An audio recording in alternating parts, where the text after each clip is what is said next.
Been an extremely good friend of the Conservative Party since her state assembly days. She's certainly known as a great friend to President Trump. So I introduce my great friend, Congresswoman Claudia Tenney.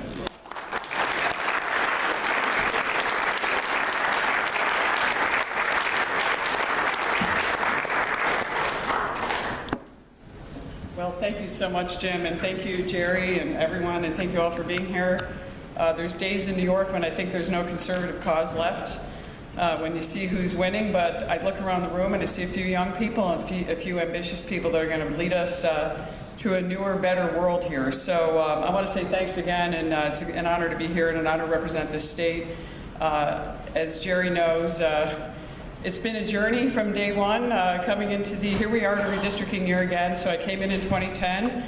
In 2012, I had the longest district created in New York history. My friend Brian Miller now has that district, so I decided to run for Congress to make my district smaller, amazingly. But as we're going, I know that the Cincinnati game is on, or maybe you say it's the Kansas City game, but I went to the University of Cincinnati, so I'm a Cincinnati fan, and I'd like to see the team that beat Buffalo advance. So, as a Buffalo Bills fan for a long time, I go back a long way. My son is a huge Buffalo Bills fan, so he was pretty disappointed, but I think I could say after probably almost 60 years of watching football, that was one of the best football games I've ever seen. That was amazing, and I was sitting next to a Kansas City fan, so it was really hard. But I know a lot of you, here we are, we're talking, I'm not sure what all the topics were discussed, but where'd Karen Cross go? I'm not sure, but she's somewhere back there. Tremendous advocate for the pro-life cause. Always glad to work with her and to have a 100% pro-life record both in the House and in the Assembly. It's an issue that I think is finally coming our way, so we're hoping that the Supreme Court gives us a great decision on that. I'm not so confident with the Supreme Court lately, even though we have I think a 5-4 court. Some people say it's a 6-3. I look at how they vote, not what their party registration is. But anyway, many of you may have followed my exciting race last year. I know where I go. People seem to know who I am. They know they don't know my name, but they know the horrible race that was almost 100 days of counting. And on election night, I was up by 28,422 votes, but I'm counting.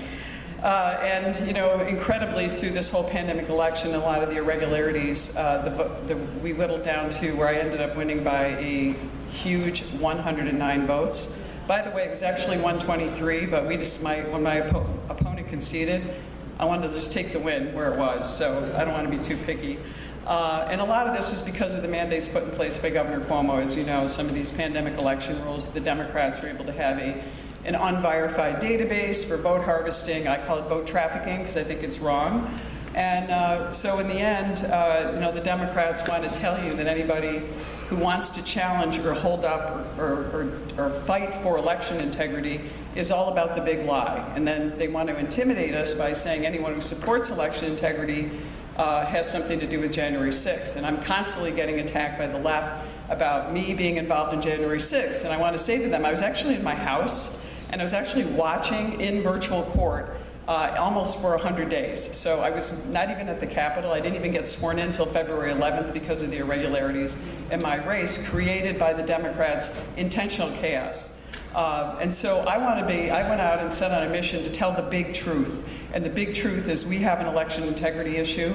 In areas like Florida and Texas and even Georgia, we have people that are definitely helping us bring common sense and making sure that we have, they used to say one person, one vote. I'd like to change that to one citizen, one vote, because it's critically important that only citizens vote.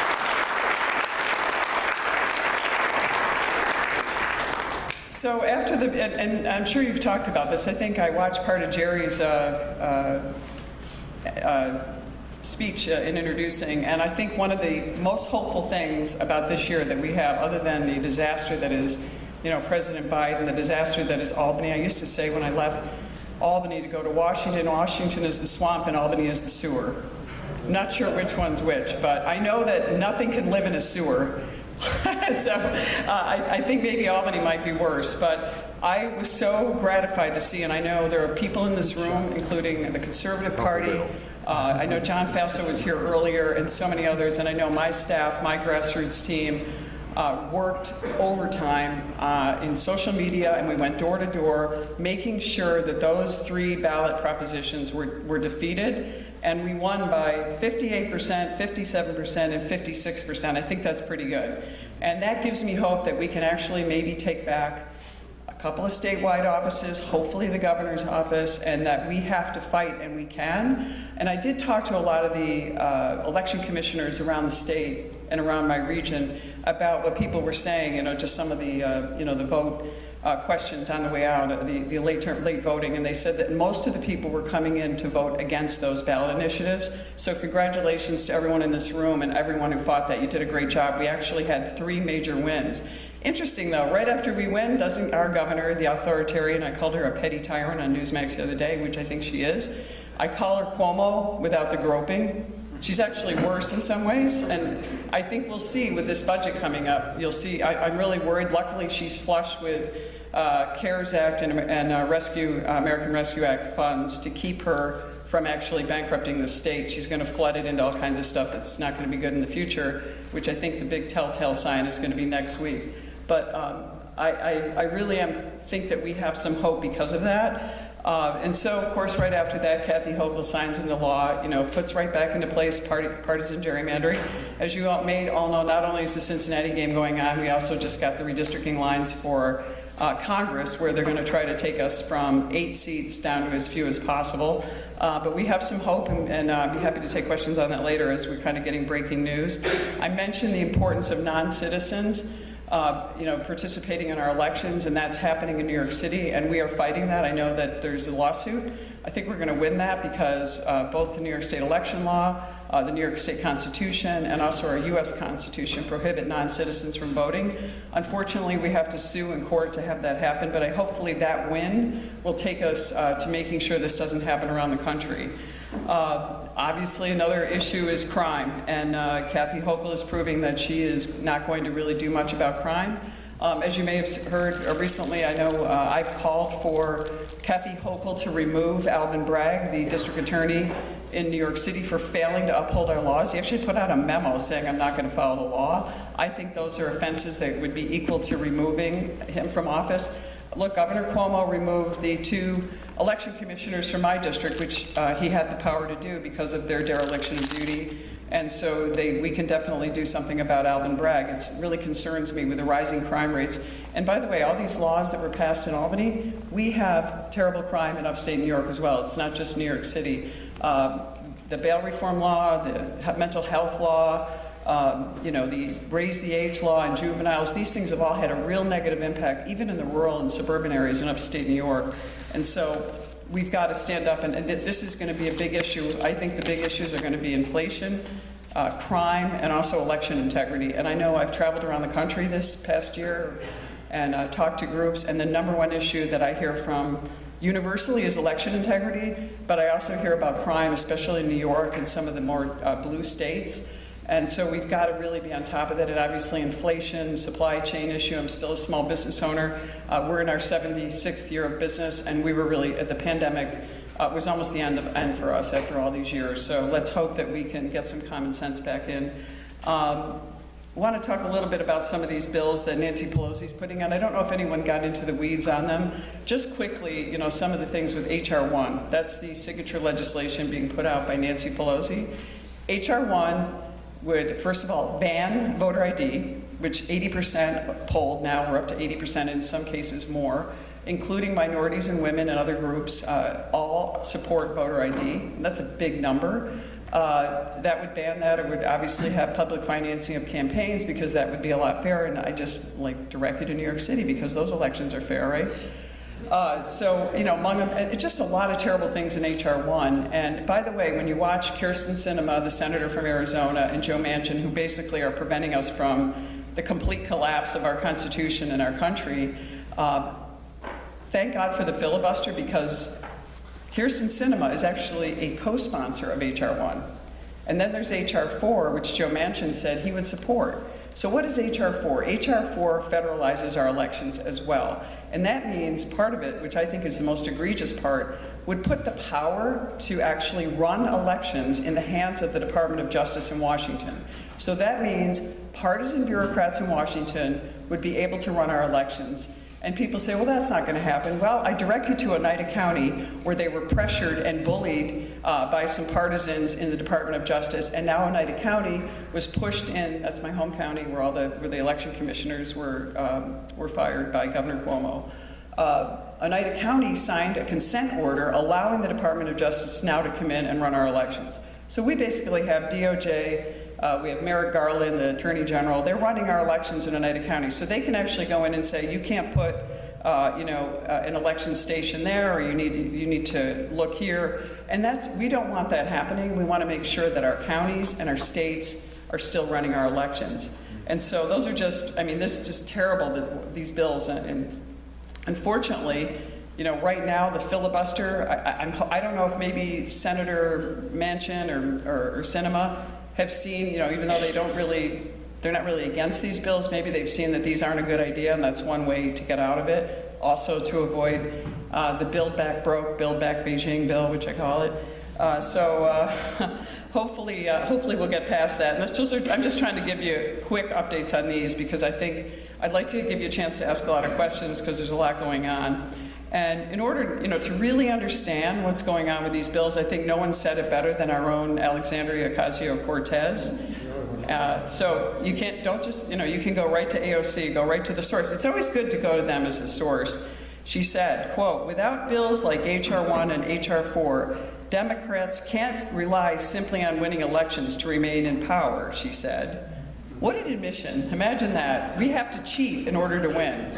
And that's exactly what's going on with AOC and the Democrats, this far left.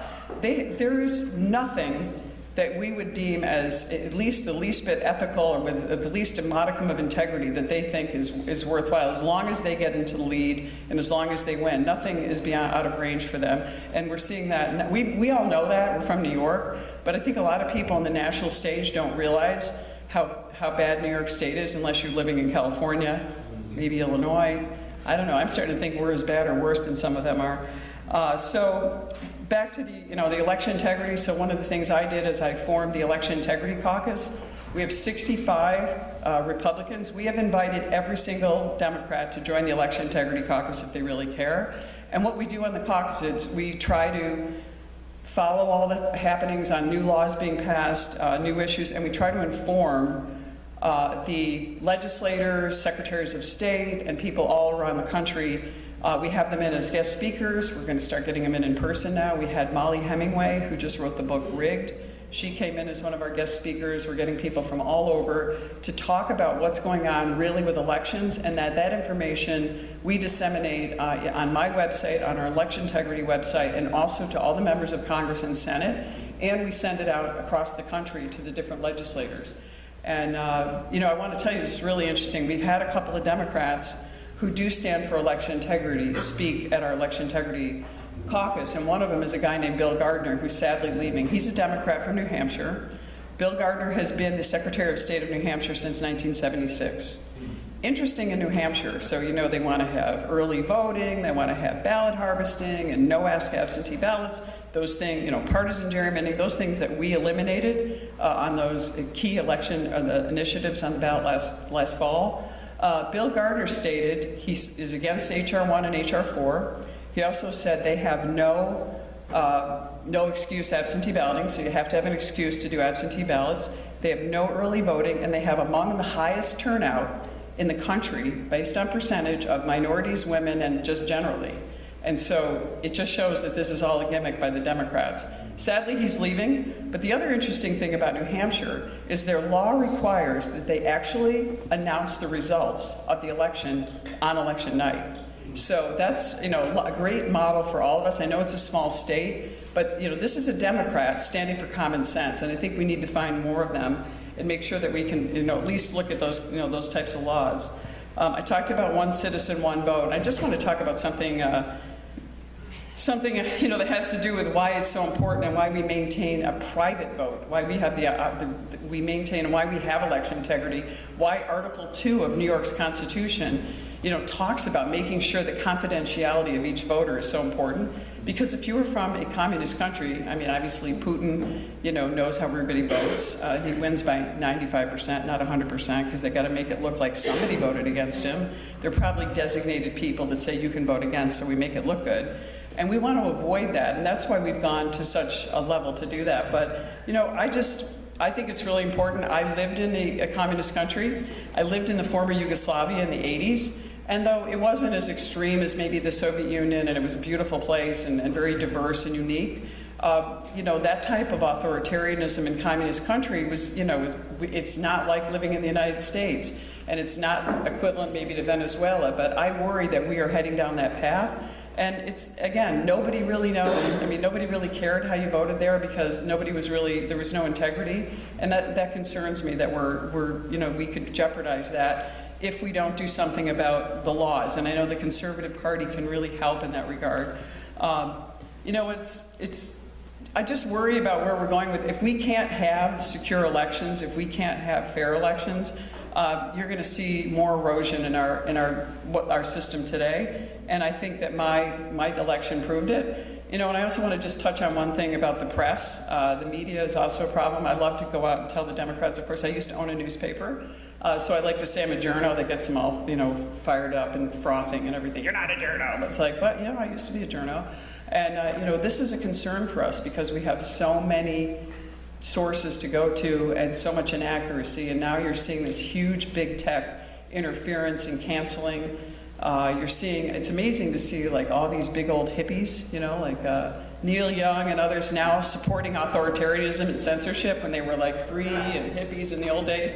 Kind of interesting how everybody now Joe Rogan is like Donald Trump. Everybody hates Joe Rogan. Oh, we have to censor Joe Rogan.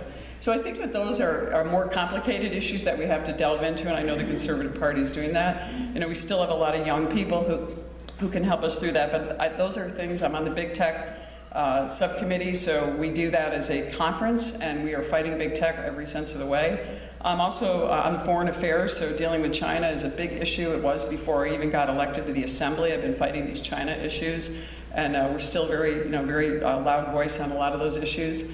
And we need to continue to be strong as Republicans because this is, right now, with what's going on with energy, which I don't know if I'm sure someone's talked about energy here at this point. But energy, to me, is like a huge issue that we've got to deal with going forward. If you just go look at all the sectors of the earth, what the the dominant energy source is right now, it's all oil. And it's a natural gas in some cases where we can bring emissions down, but we are not ready to go to a green economy yet. We don't have the infrastructure, and we're really putting the cart before the horse if we think we're going to get a reliable electrification at this point with our grid without having some kind of fossil fuel backup. And right now, China actually is investing in coal power plants. They're also consuming half the world's coal. So they're not moving to a green economy. Oh, and by the way, they're in the Paris Climate Accords, and they're violating every agreement. And last year was their dirtiest, most polluting year on record. So much for when the Democrats say that we're going to keep China in check. Well, obviously we're not going to keep China in check with the president that we have currently, who I think is probably the most compromised president in the history of the United States when it comes to China. Maybe Ukraine too, and maybe we're going to find out what the Ukraine strategy is at some point here, why we've been so weak at this point until now, where they're all of a sudden we're talking about putting troops in Ukraine, and yet we have a southern border that's killing more people than ever, than heart disease, than COVID, or which it's insane. And one last thing I want to talk about, just a couple things. A bill that I have that I think we should talk about and think we should be wary of. I have this End Zuckerbucks Now. So one of the things that really, if you read Molly Hemingway's book, and I recommend it, it's called Rigged. One of the things she talks about in that book is the $419 million that Mark Zuckerberg put into the 2020 elections. And of that money, it was put through a nonprofit. The Center for Tech and Civic Life sounds really, innocuous. And the intention was they were going to use that money for PPE. Well, it turns out that 99% of the money was used for vote harvesting. They even paid money to different election officials. They bought them cars, they did vote harvesting, all that was done with this money. It was not PPE. And 92% of that was in critical Democrat districts where they prime the pump. And I say this, it's a tough question because technically it wasn't illegal at the time in these states. We were just blindsided by it, and they primed the pump to enough that they were able to get Biden across the finish line in those swing districts, in those swing states, and the entire because of priming the pump in those key districts. And also, there was some Zuckerbucks in my district. So I don't want to federalize elections, but what I'd like to see under this is to prevent these not-for-profits from getting, laundered money through from these big tech billionaires and having that money used for electioneering and interfering with our elections, which is exactly what happened in 2020. Obviously, we're not going to get that done with the Democrats right now because they're all for it. And so that's that's the big issue that I have. Let's see, what else is left on here? Oh, one thing I wanted to say is I know you're all in this room, and one of the big issues we have, especially with Oneida County now having the control by the Department of Justice ultimately, is that we need to have people. We need people to be poll watchers. We need people to serve and work in these election districts. And that is a huge issue. I urge everyone to find someone who you can get up to speed with working with groups across the country. The National Federation of Republican Women, there's different groups that are out there. We are trying to train people so that they can, Who's Counting is another group that's a conservative think tank group, trying to get people so we have people that are informed and people who can be at the election to make sure that our elections have, some kind of balance. Because there was an election district in Utica, and this is just one example. I think there are about 16 election districts at this one site, different groups. There was one Republican in the entire room, one. And that's where a lot of the vote harvesting is taking place. So if we can recruit and get people in, I know it's something the Conservative Party is probably already doing, but registering voters is also critical. The Democrats register a lot more voters than the Republicans do, and the Conservatives, I know there's a lot of former independents and other people out there that we should be getting registered that have turned into blanks. And I think that we have a real opportunity potentially to actually take back one, at least hopefully the governor's office, maybe even another statewide office. And so I urge all of you to come in and be an election integrity defender and be part of this. Give us the information. Go to our website. It's tenney.house.gov. I also have an election integrity subsection that will take you there to that link. But I think this is the one issue that really worries me, that we all think this big red wave's coming. I know, maybe not New York, but the big red wave across the country, and I don't want to wake up the day after Election Day and say, how do we now win? With the inflation and the disaster at the border, the disaster with China, the disaster in Afghanistan, all this, how do we not win? And the Democrats are fighting tooth and nail every day, investing right now. They're way ahead of us because they know they've got to figure out a way to take this election again because they don't want to lose power. And so I just urge all of us to get out there as much as we can and understand that this election integrity is a big issue.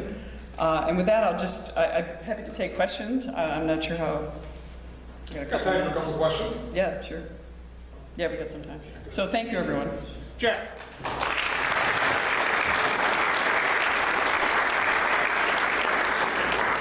Hey, Jack. Thanks for everything you do. I was watching your interview on the Westchester airport with the aliens coming in, and they had mentioned that you might be looking into some sort of impeachment action.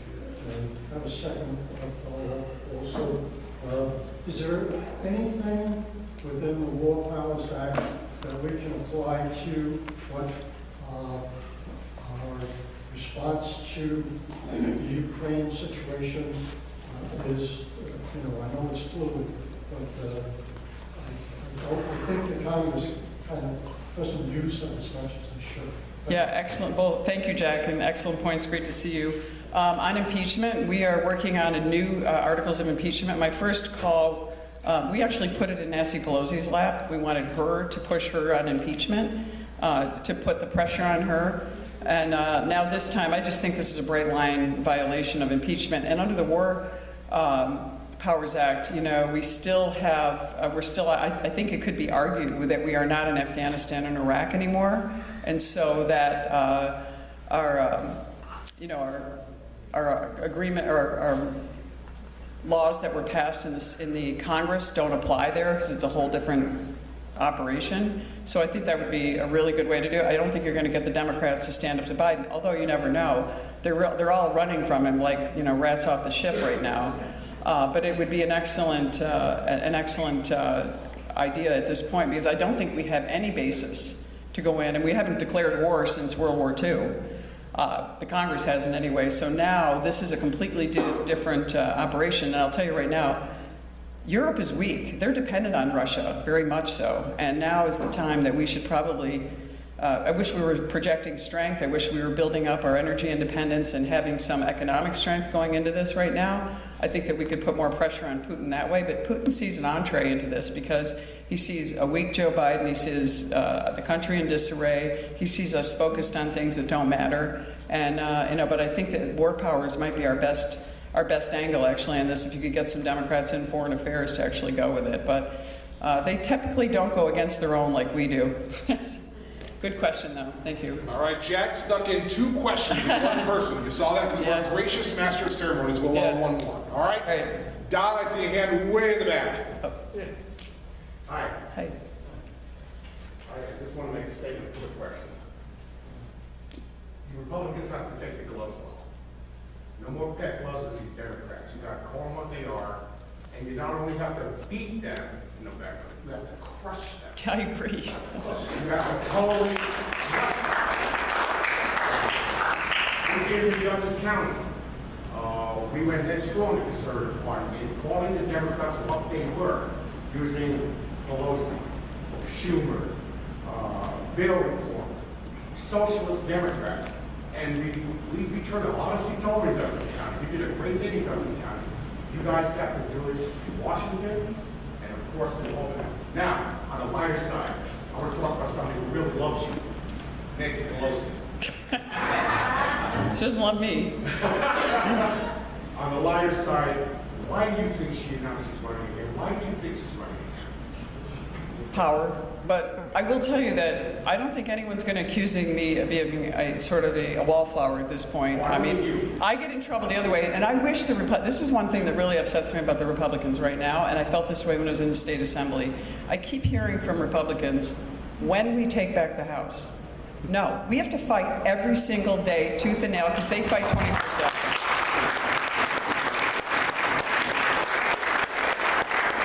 It has to be now. That's why I've gone out with articles of impeachment. I've come out with all these things. We have to we have to do this every day and have this in place. We have to talk about everything we're going to do. We have to show people we are leading every day. They never take their foot off the gas, ever.